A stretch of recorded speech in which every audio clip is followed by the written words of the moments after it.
এরকম করে শুয়ে আছিস কেন পরি দাঁত বার করে? দাঁড়াবে না, সেই এলিয়েন ভার্সেস প্রেডেটর যেরকম লাগে ওরকম না। এর মধ্যে একটা জিভ বেরাতো। কি দাঁত পরি তোর, কেমন দেখতে লাগছে রে তোকে। এরকম পাটি ফুলে না, কি ওটা করছিস? করলে ভালো লাগে না, এই সামনেটা এরকম করে রাখলে ওকে দেখতে ভালো লাগে। মনু, এ মনু, এ মনু, এ কি রকম? মনু, মনু নাকটা মুখে দেখে।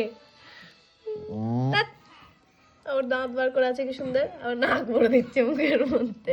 বলো মনু, দাঁত নাক ভরে দিচ্ছে মুখে, বলো। আর খুঁজো ঘুমাচ্ছিস? এত না দাঁত দেখে এসেছিলিস? তোমার গোলটুন, আমার গোলটুন, গোলটুন। কামড়ে ফেলবো, দাঁত দেখে শুয়েছিলিস তুই? রাতে ঘুমটা গোলটুন মনে, তোমার গোলটুন। মনে